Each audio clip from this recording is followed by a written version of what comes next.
Friends, সবাই কেমন আছো? আশা করি ভালো আছো। বাইরে প্রচণ্ড বাজির আওয়াজ। সকালবেলা অযোধ্যাতে রাম মন্দিরে প্রাণ প্রতিষ্ঠা হয়েছে, কিন্তু এখনো এত বাজির আওয়াজ যেন মনে হচ্ছে এখনো প্রাণ প্রতিষ্ঠা হচ্ছে। যাই হোক, এখানে আমি এখন ডিম ভাজছি। একটা কেন বলো তো, আসলে মাংস আছে তো, মাংস বাসি থেকে যাওয়া মানেই আমার খেতে একদম ভাল লাগে না। সেটাকে ভাত দিয়ে ভেজে বিরিয়ানি টাইপের করতে কত ভাল লাগে বলো। অনেক দিন পরে এই জিনিসটা খাবো, ওই বিরিয়ানি টাইপের ভাত ভেজে। তাই জন্য ডিমটা বিশেষ করে আমার জন্য দিচ্ছি, প্রতিদেব খাবে না। এখানে নিয়ে নিয়েছি পেঁয়াজ কুচি, রসুন, আদা কুচি, আর ডিমটা ভেজে নিয়েছি। আর এখানে রয়েছে ধনেপাতা, লাস্টে ছড়িয়ে দেবো। আর আমি তো জানো একটু কাঁচা লঙ্কা ছাড়া আমার চলে না, কাঁচা লঙ্কা দেবো। আর এখানে হলুদ ছাড়া সমস্ত কিছু একটু একটু নিয়ে নিয়েছি। ধনে গুঁড়ো, কাঁচা লঙ্কা, নুন, একটু চিকেন মশলা আর একটু চিনি। এটা কিন্তু অনেকে সাদা তেলে করে, কিন্তু আমি করছি একদম সর্ষের তেলে। এটা অ্যাকচুয়ালি হলো শীতের দিনে রান্না না করতে ইচ্ছে করলে ফাঁকিবাজি রান্না।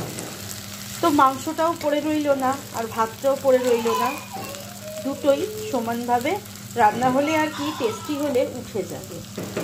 ব্যাস, মশলাগুলো অ্যাড করে দিলাম। এবার একটুখানি ভেজে নেবো যাতে মশলাগুলো পুড়ে না যায়। এরপরে এবার মাংসগুলো দিয়ে নেবো। এই যে রয়েছে মাংস, পুরো কাইটা কিন্তু দেবো না, তাহলে একদম মাংসর ঝোল ভাত মতন মনে হবে। দেখো, মাংসগুলো দিয়ে দিলাম ঝোল থেকে তুলে। এই কাইটা আর একদমই দেবো না। এরপর আমি দিয়ে দেবো ভাতগুলো। গ্যাসটা লো ফ্লেমে করে দিয়েছি, ভাতটা দিয়ে দিলাম। এবার আমি মিক্সড করব, ঠিক আছে? দেখো, আর ওই ঝোলটা যদি আমি দিয়ে দিতাম না, পুরো যেন মনে হতো ওই থালার মধ্যে মাংসের ঝোল ভাত আমি মেখে খাবার থেকে কড়ার মধ্যে একদম একসঙ্গে গরম করে খাই। ওই জন্য ওটা আর দিলাম না। এটা দেখো বিরিয়ানি মতন দেখতেও লাগলো, যদিও এখানে গোলাপ জল দিলাম না, কারণ পুরো বিরিয়ানির প্রিপারেশন তো এটা নয়, সেই জোড়া তাপ্পি দিয়ে বানানো যেটা। উপর থেকে একটু ঘি দিয়ে দেবো, ধনেপাতা ছড়িয়ে দেবো, ব্যাস রেডি হয়ে যাবে। সমস্ত কিছু করার পরে কিরকম লুকটা এলো তোমাদেরকে দেখিয়ে দেবো। দেখো, আমার ফাঁকিবাজি বিরিয়ানি রেডি হয়ে গেছে। দিয়ে দিয়েছি কাঁচা লঙ্কা।